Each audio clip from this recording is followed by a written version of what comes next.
And you, and you, and you, and you were there. Some of it wasn't very nice, but most of it was beautiful. Hello, hello, and we're back. Hello. Hey, Morris, how are you? I'm doing all right. How are you? I'm great. Congrats on the Abs winning the Stanley Cup. It was a tense game last night, but they did it. Very, very tense game. I'm choosing to believe that somehow you were, you know, some of the credit goes to you. I don't know why I'm believing that, but it just feels true to me. You Well, were it, somehow it involved. most it most likely is watching a game through my fingers, basically, for the last 5 minutes at least. White knuckling that, yeah. All right, folks. Well, welcome back to Dream Idiots. This is Brian and Morris here. We're back again to tell you various tales from history, from the headlines, from occasionally from our lives, and we're tossing you in the back of the station wagon and dragging you along for the ride. So, hope you're enjoying it. Thanks for listening and liking and subscribing and sharing stuff and giving us feedback too. We're out there on every single platform, so check us out. All right, and I get to go first this week. Is that correct? You are up first. Go, Mr. Mr. Mr. Bryan, Mr. Bryanese. We're continuing with my with part two of my 3-part CBI, the China, Burma, India Theater. So if you haven't listened to the previous episode, you might want to go back and do that, where I do kind of an overview of what the China, Burma, India Theater was, and I focus in on one of the American commanders, General Joseph Stilwell. And this week, I'm going to take a look at an Australian doctor who was in this part of the world at that time. I'm going to tell you about Ernest Edward Dunlop. Is that a name you're familiar with, Brian? No, not at all. Okay. So I'm going to start his story at the end, where all stories begin. Wait, what? It was a cold and wet day. It was very cold and wet in July of 1993. I was in Melbourne, Australia, and I happened to, quite frankly, wander into the middle of a state funeral. And I found myself with my father, who had traveled to Australia for a conference and was offered an extra ticket, and he gave it to me. So I got to go to Australia for the first time. And we found ourselves standing on one of the main thoroughfares, and rain was just coming down. Umbrellas were being popped. Everybody was wearing raincoats. And I distinctly remember a man behind me in the crowd saying to no one in particular, "Here comes Weary." And he was referring to Ernest Edward Weary Dunlop. He got his nickname because of Dunlop tires, which never wear out. So his nickname became Weary because he was a tireless dude. He was born in various sites. We'll give you various names because I think it's pretty much the middle of nowhere, but back then it was. But the source I have says Major Plains, Victoria, which is some 140 miles north of Melbourne, on July 12th, 1907. That's 226 kilometers north, for those of you playing along in the metric system, which is most of the world. He graduated from the University of Melbourne in pharmacy and medicine. And in 1936, he was a member of the Royal Australian Army Medical Corps. He served in Greece, served in Torbuk, a bunch of different places. But when the war rolled around, he found himself in Badong, which is part of the China, Burma, India Theater. And he had the choice of staying at his hospital with patients or evacuating in order to evade Japanese capture. Several doctors, including Lieutenant Colonel Dunlop, stayed with her patients and were captured by the Imperial Japanese Army in February of 1942. And that would begin the chapter of his life as a POW.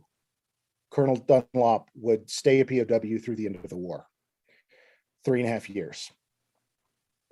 Throughout the war, he moved through Java, Thailand, Burma, into a series of POW camps, which supported the workers of the infamous Burma-Thailand Railway, which is made popular in the 1957 film, I believe, Bridge on the River Kwai. Oh, yeah, sure. With these guys who were basically a group of POWs and other laborers from around the area who were forced to build railways and bridges in order to connect this railway so the Japanese Army could have supplies. He managed to hold on to a small group of his medical officers, and he was usually both the CEO of the prison of the camp and the senior medical officer as well. So he was balancing a lot of duties. And what I'm going to do is kind of like what I did with Stillwell last week, is I'm going to hit some major characteristics of the person and less about the specific names and times and dates of where he moved, because he moves multiple times through the course of the war. But in these camps, Dunlop kept, for the most part, at least through the middle of 1944, meticulous notes on the finances, the labor, the health of the camp in general, specific surgeries, the morale, the punishments of, and the attitudes towards their Imperial Japanese captors. He often interacted with the Dutch, the Brits, Aussies, Ambonese, and Mindans, who were from local islands in the area, and even the occasional American. There was a general fund for supplies because you got paid. It was kind of like a company town. You got paid, but then you had to pay them back for basically supplies, like eggs were 2 cents each and so forth. So a lot of his diary is about the literal moving of money back and forth. And he expected and encouraged officers to contribute to this general fund, saying, look, we're responsible for these guys. Take some of your pay, because you get more than they do as an officer, put it into a general fund so we can buy more stuff for the guys. And he found most Aussies were pretty amenable to this. Occasionally he'd find one that wouldn't do it. He'd be like, what's your problem? You're here. We have to get through this together. We have to create a general fund. And he refers to the payment as gilden, which I think is just a takeoff on the word gilder, which is a Dutch word. Uh-huh.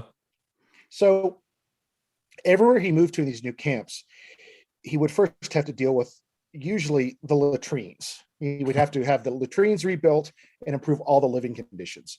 In a way, he kind of lived up to the Boy Scout idea of leave a place better than how you found it, because he would go in and he would talk with his engineers and folks he was working with. He's like, okay, we need to move the latrine over here, away from the food, or away from the mountain. Downhill and downwind. Downhill, downwind, downstream, right? The rules. And that was one of the components of life. You just had to get used to doing the same thing over and over again every few months as they built a new camp. So that's one of the first things he did, is having to rebuild everything pretty much every time. Officers, when they were being interrogated by their captors, would often lie about their occupations, so they couldn't figure out who was career military and who wasn't. I mean, it was pretty obvious with the doctors what they did, but you might have a guy who's a professional soldier and he would be interrogated and he would tell them, oh, me, I'm just a refrigerator salesman. They would try to confuse them as to what they actually did, so they wouldn't get pulled aside for special interrogations to military operations and so forth.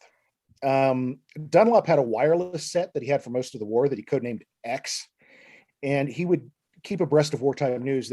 He and the other officers would huddle around it at night and listen to the BBC to get a picture of what was really going on in the world, because the captors would tell them nothing, or they would completely lie. Like, they were often told, okay, we've totally bombed Darwin out of existence in Northern Australia, which was not true. And some soldiers would use this against him, say, hey, I know you got a set. I'm going to turn you in unless you do X. And he didn't put up with people who tried to blackmail him lightly. At another camp, a British officer tried to remove him as the CEO of his men, because Dunlop, he argued, you're a surgeon, you're a non-combatant. You can't possibly have, under military rules, you cannot be the CEO of a group of men.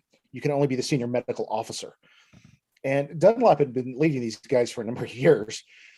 So he produced a letter from a brigadier general who had just been shipped out, who was pretty much responsible for everything.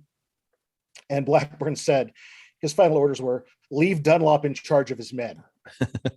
As long as they're together, leave Dunlop in charge of his men. Lack of good clothing and boots was a big problem in the camps, as was the temperature. At some points, when you're working outside, it would get to be 130 degrees Fahrenheit, 108 in the shade. And these guys were working on laying railway, blasting rocks, doing all kinds of horrible stuff. Right. Fun work. Yeah. Yep. He comes into conflict with, and he nicknames certain guys, like he turns one particularly vicious junior officer, he nicknames him the Lizard, which he refers to in his diary. Of course, he has to die, he has to hide his diary so it doesn't get taken, confiscated.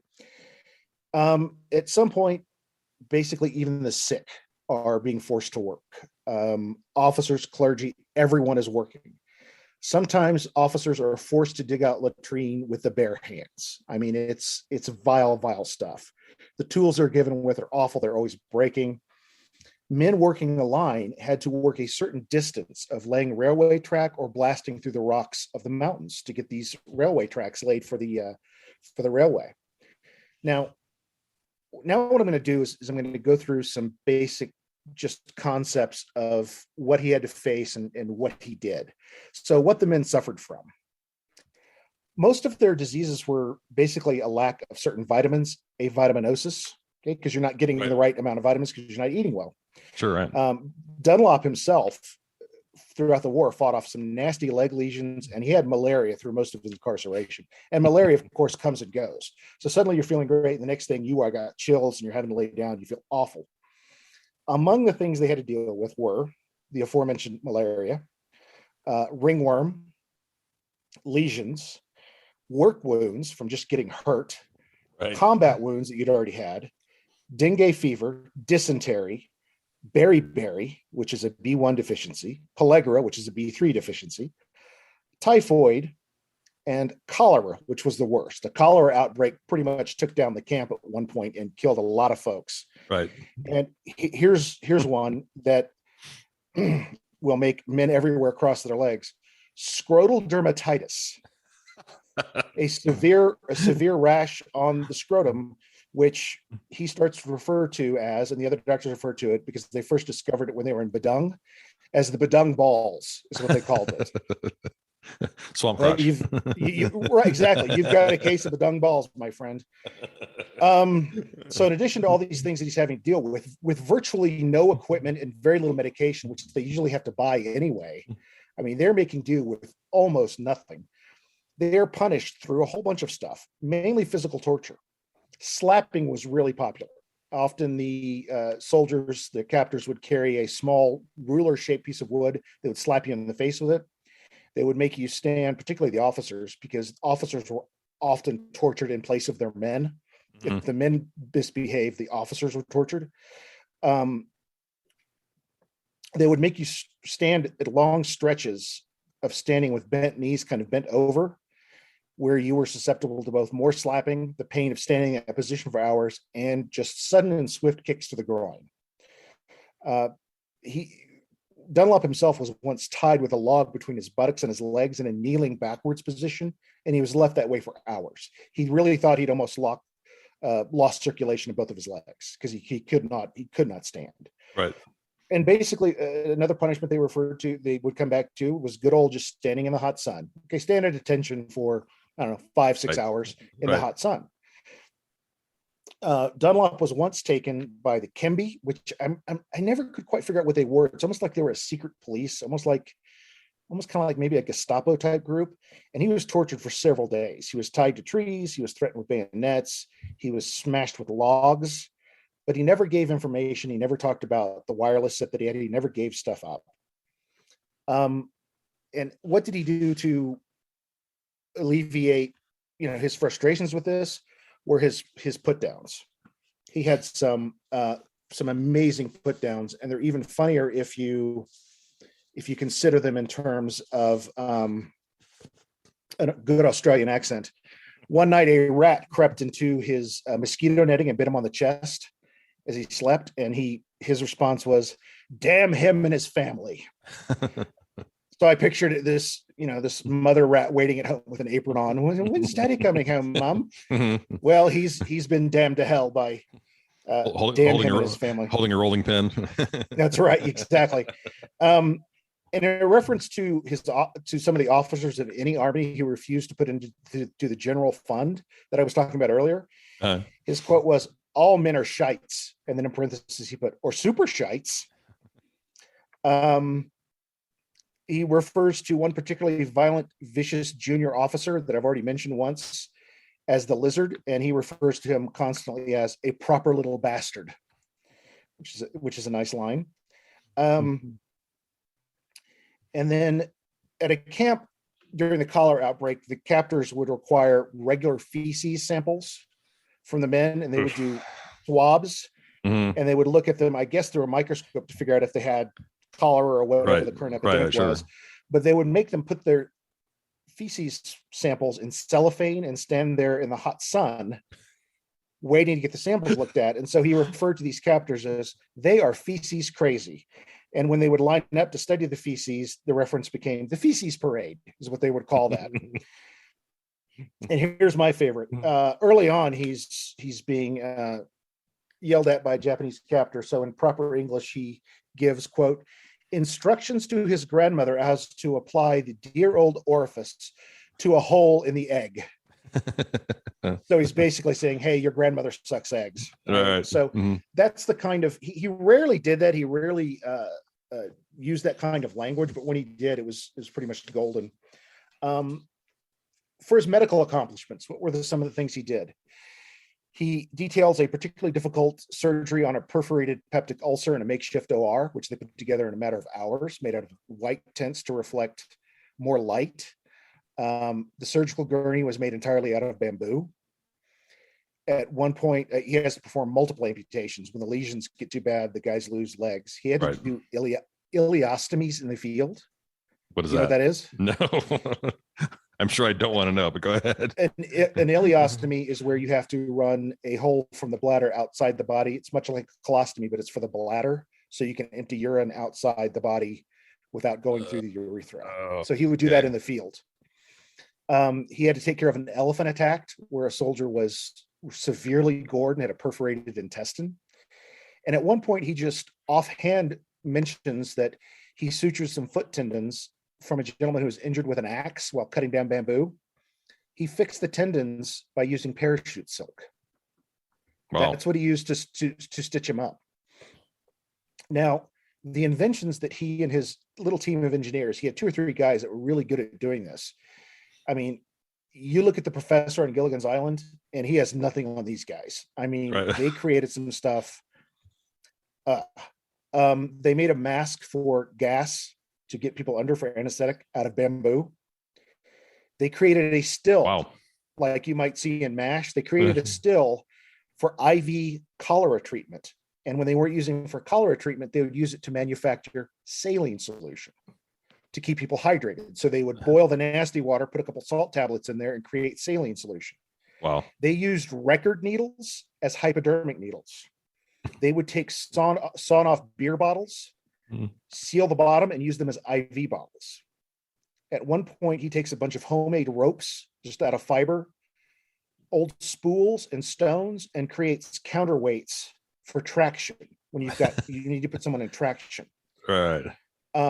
They made artificial limbs out of odds and ends of guys who lost their legs and one guy who lost his arm. They even made an artificial eye out of, obviously it's not a working eye, but they took to fill the socket, right? They took it to keep the shape of the orbit and everything. Right. They had an artificial eye made out of a mahjong tile, shaped it and polished it, put it in the socket. And here's the one that really blew me away. He used mosquito netting for skin grafts. Wow. You would take a portion of the mosquito netting, right, cut it in the shape of the right size, right? You got a bad lesion on your calf. You use that, you graft it. He said you smear it with Vaseline. You would keep it clean, as clean as you could, and then you would graft new skin to it, and it would adhere to the place where it had to go. That's pretty impressive. That's stunning. Yeah, do that's that cool. With virtually nothing. The other thing he had in his favor was his enduring optimism. And I've got a long quote here that I want to share because it also shows that in addition to all these things, he's got the soul of a poet. Ooh, okay.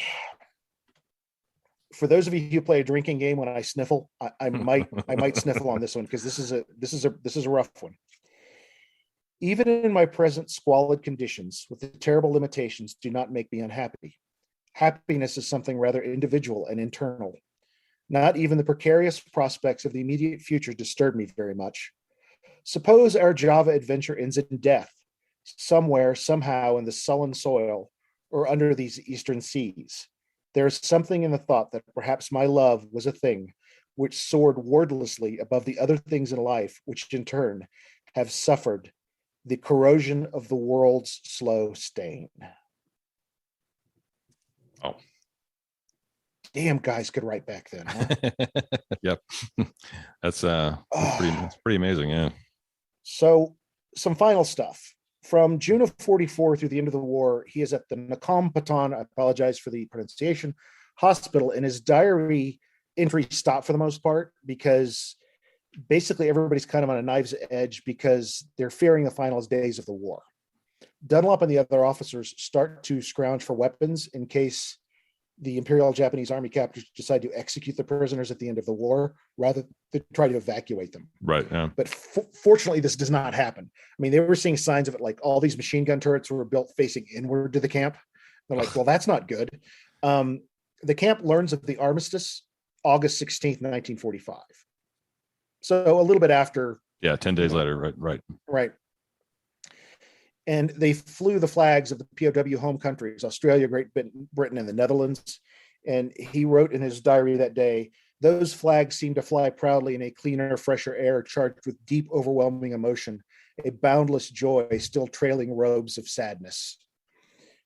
He stayed in Thailand through the end of October of 45, taking care of soldiers and making sure they're getting home. All in all, roughly 331,000 people worked on the Burma Thai Railway, 250,000 of which were laborers from indigenous people in the area. 61,000 were Allied POWs. Approximately 90,000 of those laborers died. 16,000 POWs died. So 26%. So you had better than a 1 in 4 chance of dying if you were a POW working on this railway. Eventually, Dunlop, after dealing with years of his feelings towards particularly the Japanese, he eventually forgave his captors and worked to improve relationships personally between Australia and Asia, particularly in the area of health and welfare of all POWs everywhere. And he became kind of an ambassador of goodwill from Australia. Mm. Among his honors, and this is a very short list. I've only got 6 things on this list, and it goes on pretty much forever. He was an officer of the British Empire. He was in the Order of St. Michael and St. George. He was a Knight Bachelor. He was given the Knight Grand Cross of the Most Noble Order of the Royal Crown of Thailand. And he was a fellow at both the Royal College of Surgeons in England and the Royal Australasian College of Surgeons. A 2-edition statue set sculpted by Peter Corlett stands at both the Australian War Memorial in Canberra and at the Domain Parklands in Melbourne. And that's the statue that I have a picture of my 2 sons sitting in front of years after I had first heard the story of Weary Dunlop, when we took a trip down to my wife and her family are good Aussies all. So we took a trip down to Australia to visit the relatives. And there's a picture of the boy sitting at the base of Weary's statue in the Domain Parklands. Just an astonishing human being and a case of how human perseverance and loyalty to the people around you can get you pretty far in really horrific situations. The sources for this piece were the War Diaries of Weary Dunlop from 1986, good old Wikipedia, and the Australian Dictionary of Biography at adb.anu.edu.au. And of course, the aforementioned Burma Road by Donovan Webster as well that I used last week. So there he is, Weary Dunlop, Australian war hero extraordinaire. Wow. Very, very cool. Yeah, it's like, what have you done today? Well, yeah, some of that, I mean, I'd forgotten his name, but some of that you'd mentioned to me before, probably when you went down there the second time. So part of that did ring a bell after you dove into it a bit. But super, amazing what one person can accomplish with the right, I don't know, temperament or gravitas, or I don't know what exactly you call that. And when he went home, I believe he was 39 years old. Holy shit. Or 38 years old. Yeah. Yeah. I mean, wow. That's bonkers. When I was 38, I was still trying to figure out how to change diapers. I mean, right. So, yep. Yeah, one of the true, and a different perspective on the China-Burma theater as opposed to Joe Stilwell, because here we have somebody who's actually witnessing the results of just this forced slave labor in horrific conditions as they build these bridges and railways.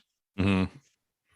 Yeah, that's one amazing story. When you mentioned the fact that there was some brigadier general that had written that letter sort of on his behalf or in support of him, yeah, that reminded me that I know it's the case that Alan Turing, I mean, obviously a very different figure in a different, same period but different hemisphere. Working in Bletchley Park, apparently he and his team were chewing through lots of money, and I guess people in Churchill's, in governance there were trying to figure out what he was doing and how he was spending his time, and didn't quite get it. And Churchill apparently went to Bletchley Park and visited where they were working, and stayed there for a short period of time. And then there's a note somewhere in the British National Archives or something. There's a note in Churchill's hand. All that says is, "Give them what they want." Love Winnie. But here, just they know what they're doing. Just leave them in charge. There are hundreds, if not thousands, of soldiers that claim to owe their lives to Weary Dunlop. So, right. Next time, and when I do the third and final part in our next episode, you will get to meet one of the pilots who flew over one of the worst 1,000-mile stretches of the war, flew over the hump as a pilot getting supplies to Stillwell and the other members in China. So that's what you'll meet next time, is one of the pilots. So we've met a general, a doctor, and next time you get to meet a pilot. Nice. All right. Awesome. Super interesting. All righty. We're going to shift gears a tiny bit because I got a curse word for you. All right. It is time for the Dream Idiots curse word of the week. So this, since this seems sort of apt considering the events of the past week and Roe v. Wade, etc. Here you go. Bollocks. Chiefly British. Noun. The testicles, alternately something that is nonsense. Bollocks has always been one of my favorite curse words. And it's little used, but obviously it's British.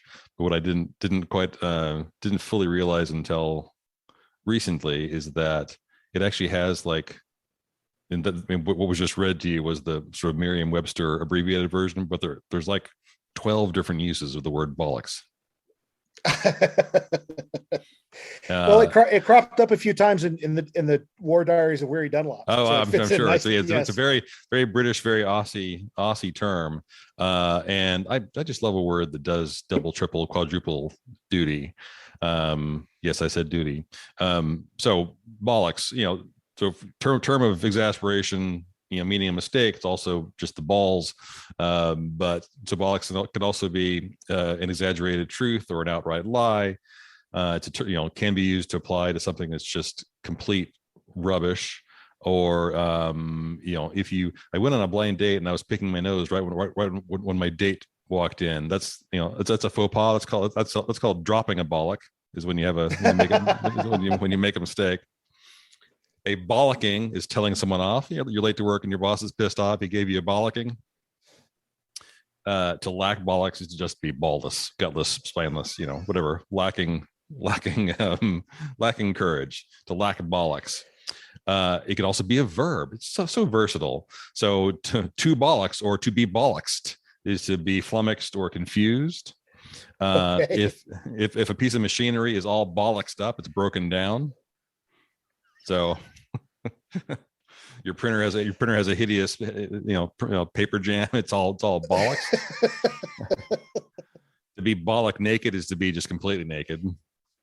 And also if you are completely bollocksed, it's a term also just to be drunk. So shit-faced. But I don't know why I just love this so much. My favorite definition of bollocks is kind of apparently a new evolution of the term. So bollocks. So the Supreme Court pulled an absolute bollocks this week when they overturned Roe v. Wade. Just bollocks is just hopelessly fucking something up, basically, or bad effort, poor effort. But if it's the dog's bollocks, it's something.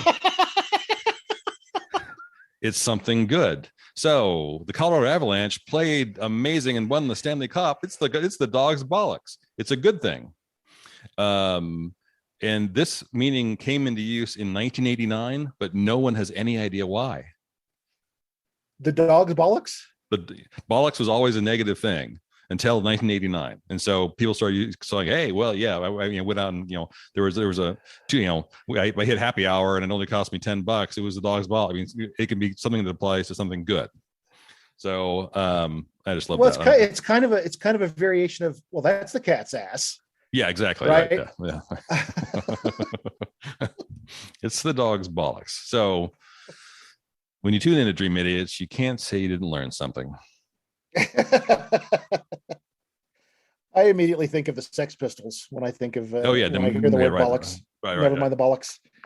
Yeah. So I guess my favorite part is the fact that it can be either a load of lies, or what was the early one you did? It was a load of lies, or telling a exaggerated truth. Yeah, or being exasperated or being confused. It kind of does it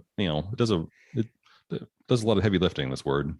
It's kind of a dirty English version of Smurf, where it just serves all kinds of, well, you're smurfed.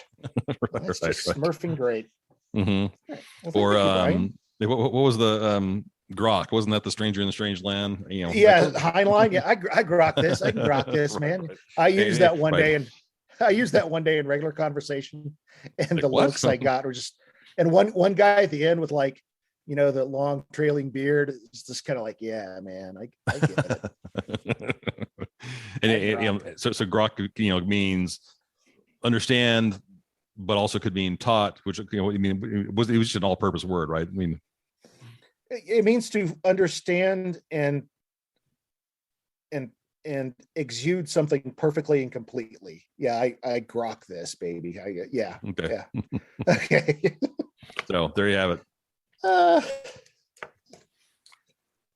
All right. So listen to Dream Idiots. It's the dog's bollocks. That should be that's a t-shirt. So staying in England, I kind of have one small story and one slightly larger story. I'm gonna bookend the smaller story around the larger because they're kind of related. So in England, there's a cider brandy maker named Julian Temperley. This is Somerset, England, and this gentleman's family discovered going all the way back to 1850. Found on some land. There were some the extended family were builders, merchants, and made brandy. But they were digging in this quarry, and they found a set of bones, and they didn't really know what the bones were. And because this is middle of the 19th century, when God was a big, scary creature who could be sort of arbitrary, they got scared and thought they were denying God and denying creation, and so they found these bones, and somehow they managed to preserve them somewhat and move them from this quarry to their home, and then buried them again, basically on the property, and didn't tell anyone about it because they were afraid of God. Okay. So so there's the beginning of our bones story. Okay. But we'll return to that at the end. This is 1850. This is 9 years before On the Origin of Species comes out. This is, the T-Rex is discovered in 1874, I think. Triceratops is discovered like 1890. They find these bones. It's not something gigantic like a T-Rex, but they find these bones and they're just scared and they cover it up. So they're entitled. They're entitled to be scared. Yes. Okay. Yeah, I guess, whatever. Seems a little peculiar in 2022 to be thinking that, but never mind. We'll return to that at the end. Shifting gears to a woman named Mary Anning. So in light of events of the past week and the assault on women and culture and just decency in general, I decided to tell a story about a woman who kind of lived her life and decided that she just did what she wanted to do in spite of the fact that she was basically being told she shouldn't or couldn't proceed down this course of action. Mary Anning is her name. She's born in Lyme Regis in England, 21st of May, 1799. Her parents are Richard and Molly. Her mother gives birth to 10 children. Her firstborn daughter is named Mary. The first child dies for some reason somehow dies in a fire at the age of 4. Our Mary Anning, I guess, Jr. or the third, I don't quite know, is born shortly after the death of her sister and is named for her dead sister, which is kind of screwed up. Her mother does have, gives birth 10 times, but this is a period of time where smallpox and all kinds of bad diseases are rife. And only she and one brother, Joseph, who's born in 1796, they're the only two that survive to adulthood. And so wow. this, yeah, 2 out of 10. That's, lousy odds. Measles and all kinds of awful, things like that were quite common. Her father worked principally as a cabinet maker. And this is an area of England. This is after Church of England, and these folks were not Church of England. They were basically they were called Congregationalists later on. They were because they denied Church of England and were not members of Church of England. They were sort of second-class citizens. If you were not C of E, as it were, you couldn't go to Oxford or Cambridge. You couldn't serve in various capacities in the military. There's a whole host of jobs you couldn't hold simply by virtue of not being in Church of England.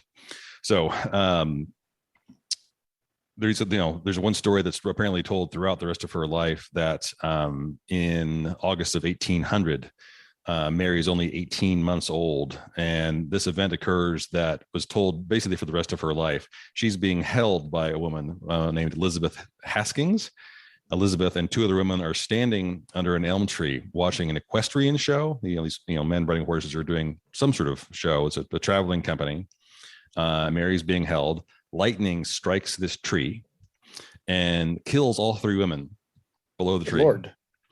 Non-lookers run over and find Mary there, not dead, but apparently in some sort of distress. They pick her up, they throw her into her basically a hot bath, and manage to revive her, and she is basically fine. I sort of wondered, is this the origin story of the Flash? I wasn't quite sure. This is sort of insane. But for years later, did they hear someone yelling Shazam just before the right, exactly, lightning hit? Yeah. And for years afterwards, it's just sort of deemed that this event would sort of define her and her personality and her willingness to be sort of an outlier and having this sort of lively personality of intelligence and of basically of curiosity. So she lives in Lyme Regis. Okay, this is the southern coast of England. So you can picture, I'm sure, the White Cliffs of Dover. Dover is much closer to London. Lyme Regis is 230 or so miles further west along the English Channel. And frankly, it looks in many respects similar to the cliffs of Dover, only it's sort of white, craggy rocks. It's much more shale and limestone. And like the area at Dover, when high tide is in, you can't reach the beach. The beach is below the cliff. When tide goes out, then you can clamber down and basically face this rock wall. Shale and limestone, this rock formation is notoriously loose and sort of volatile. It crumbles easily. There are little landslides all the time. But it is a great area for studying and finding and revealing fossils. And so Mary becomes kind of a little local expert on how to do fossil hunting in this area. This is also an area where if you were part of the English gentry, you by and large didn't leave England. This is, outbreak of the French Revolutionary War is 1792. And English folks are by and large kind of happy to stay home because English are not super welcome in other places in the world. And so if you're living in the interior of England, you're traveling to the shores like crazy. So Mary and her family at this point, which is just her mother, her father, and one brother, start this little business of gathering fossils on the beach and in these rock formations and selling them off basically as curios to the rich folks that would come to town on holiday. So Richard was basically a cabinet maker, but they never had much money at any point in time. and he contracted tuberculosis. He also at some point had a fall. At one point, one summary I saw indicated he may have actually fallen while climbing up part of a cliff and took a fall off this cliff. And there may have been some sort of cave in or something that caused that injury. Lord. At one point in time, a little later on, when Mary is fossil hunting on or near this cliff, there was a fairly significant cave in, and she had a dog. I think was a Jack Russell or some small dog in the cave in. Just buried the dog. This puppy named Trey that she went fossil hunting with like crazy, and the dog was dead.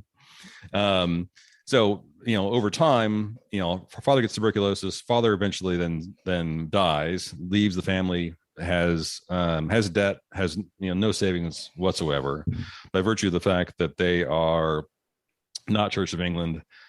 They have very limited options. They do apply for what's called poor relief, which is charity of some sort.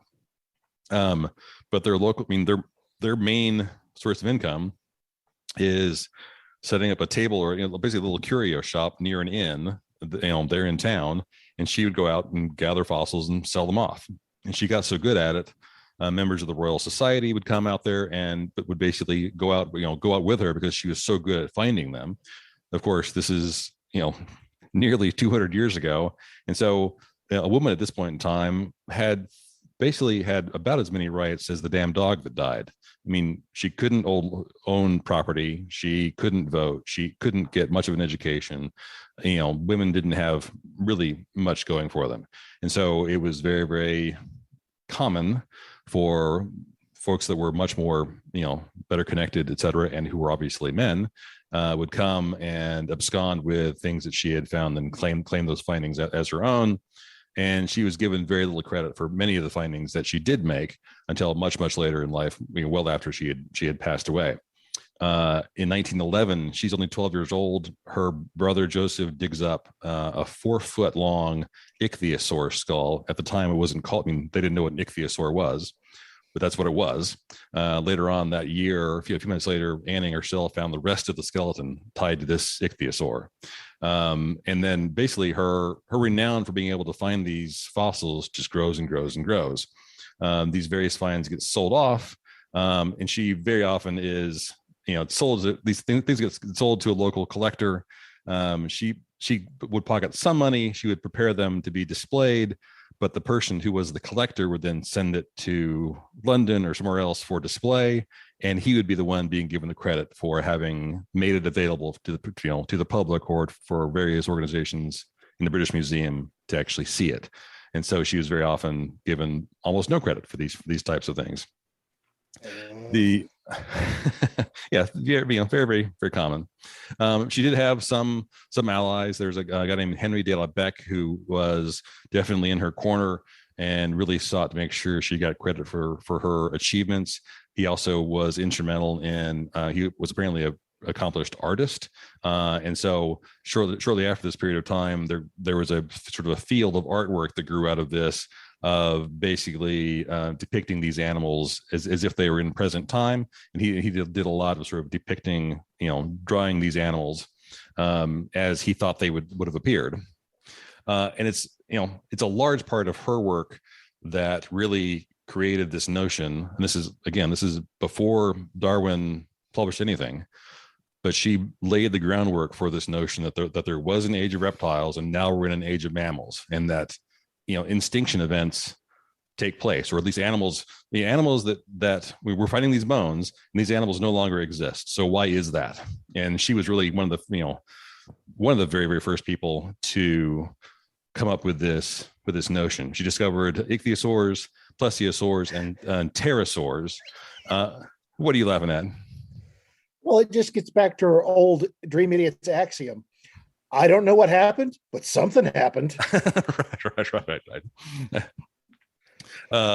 And so, she was just, vitally important to this burgeoning field of paleontology, when by all rights, she shouldn't have even endeavored to do this, because the deck was just stacked against her from the get-go.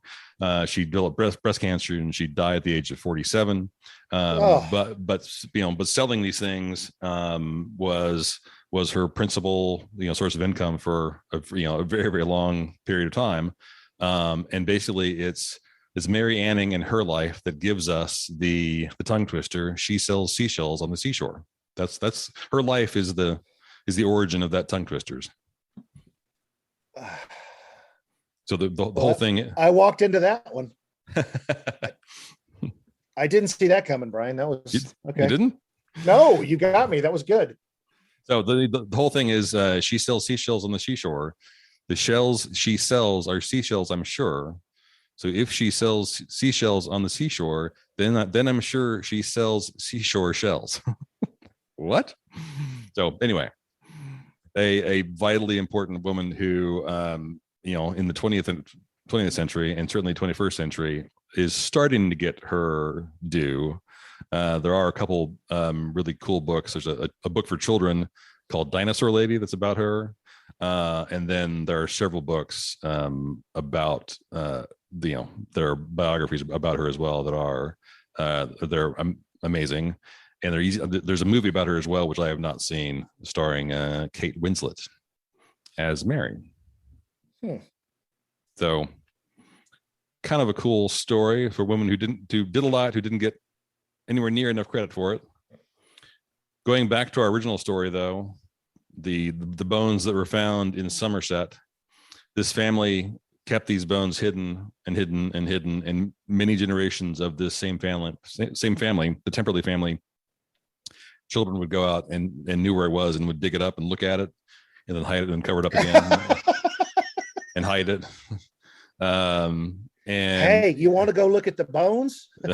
Yeah, it's out by it's out by the leach field. Let's go check it out. And so 100 generations later, but this area experienced a ton of flooding in, this is seriously 2013, 2014. And finally the Temperley family, you know what, we should just go ahead and let someone dig this thing out. So they called a professional fossil collector, this guy named Chris Moore. He came out, excavated the whole site. Apparently they had moved it with a moderate degree of skill. It was a judge reasonably intact. It is now called the Temperley ichthyosaur because it's also an ichthyosaur, and there is an impression of it, or a display about it at the Temperley Cider site apparently to this day. And these things, these are not T-Rexes. These are much smaller. Ichthyosaur means fish lizard. They look vaguely like an alligator, but the biggest ones are like 12 feet long. So sort of a seal, but with 4 fins. So a much smaller creature, but still incredibly cool. And this family decided they were no longer afraid of God, and they would let these guys dig it out. Progress. Yes. We're no longer denying God. We can dig the ichthya. What's it called again? That's a hell of a story. I mean, just the wherewithal to turn that into a profession at a time when, I mean, her gender, her religion, her class, everything about her said, no, you stay down here. Yeah. Lack of education, just a true autodidact. I mean, just wow, what a story. Yeah, there actually are in part of the summary, in reading about her, there are 2 guys that actually visited with her and would, I really hope that they hired her or something to take them out to dig, because it's clear that she knew more than they did. But the 2 guys named Richard Owen and Gideon Mantle, who later on become incredibly prominent paleontologists and are Gideon Mantle. Mm-hmm. That's a Bond villain, is what that is. It does sound like a Bond villain. But Richard Owen, apparently, later on, I may do an episode on Richard Owen. The guy looks like Ebenezer Scrooge, and he just late in his life apparently was just known for the fact that he would just steal credit for all kinds of findings and make sure that his name was placed in all as the finder of all these things he did not find. Of course, 150 years ago, pre-internet, that providence, or from your academic background, I'm sure you know the right terminology, how you prove up the intellectual connection between who found something, who discovered it, and then who writes about it. But he apparently, like as with Thomas Edison, managed to steal lots of ideas and findings and claim they were his own. Lee DeForest. Right. People are good.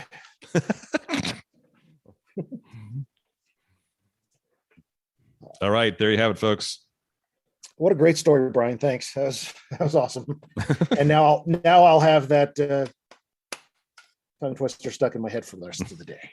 There you go. Awesome. Well, thanks for listening, folks. We'll be back again. Remember to keep sending in. We've already gotten some responses, Brian, to last week's episode. So I was actually contacted by a listener whose grandfather served in the CBI. So oh, nice. We might be having them on as a guest at some point in the future to talk about their grandfather's experience. See if it syncs up with what we talked about last time. Just for awesome. Grins. Yep. Yeah, thanks for listening, folks. Check out dreamidiots.com, like and subscribe and do all those things, and we'll be back again soon. See ya. Bye.